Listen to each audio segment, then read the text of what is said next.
İsa Peyğəmbərdən möcüzə istəyirlər. Quran-ı Kərimdə Maidə surəsində Allah Taala buyurur ki: "İz qaləl həvariyyun ya İsa ibn Məryəm həl yəstətiu rabbuka an yunzila aleynə maidatan minas-səma." İsa Peyğəmbərə deyirlər ki, ey İsa, ey Məryəm oğlu İsa, sənin Rəbbin göydən bizim üçün süfrə nazil edə bilər? Maidə surəsi ki var bizim surələrdə, Maidə surəsinin tərcüməsi süfrə deməkdir. Özü də boş süfrədir, yəni nazı nemətlə dolu olan bir süfrə. Rəbbin sənin göydən bizim üçün süfrə nazil edə bilər? İsa əleyhissalam buyurur ki, qalət təqullah, Allahdan qorxun. İn kuntum müminin, əgər möminsizsə. Allahı sınağa çəkməzlər. Allahı imtihan eləməzlər. Allahı sınağa çəkmək olmaz. Allah imtihan edir. Allah imtihan edər.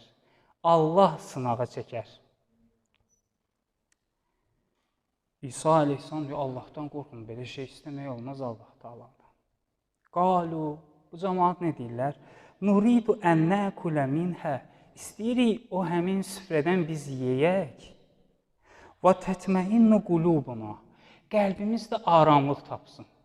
Gözəl səbəb göstərirlər. Deyir, istəyirik Allah göydən bizim üçün süfrə nazil eləsin, həmin o süfrədən olan naz nemətlərdən biz yeyək, qəlbimiz aramlıq tapsın ki, həqiqətən Allah var, Peyğəmbər var, bu cür. Və nələmu ən qəd sədəqtənə və nəkun aleyhə minəş-şahidin. Və biz bilirik ki, düzük və istəyirik ki, şahidlərdən olaq və nəkun aleyhə minəş-şahidin. O həmin hadisəyə şahid olaq.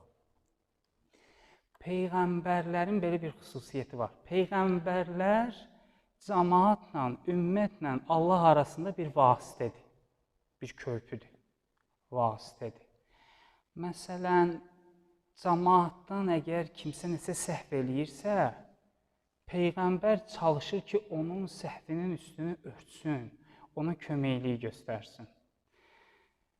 Təsəvvür edin ki, İsa əleyhissalam bu həmin cəmaatın duasını elə gözəlləşdirir.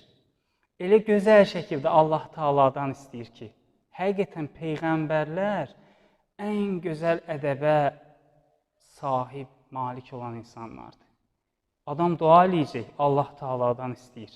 Bir neçə nəfərin istəyini Allaha çatdıracaq, gözəl formada. Deyir, o bizdə belə bir söz var, deyir,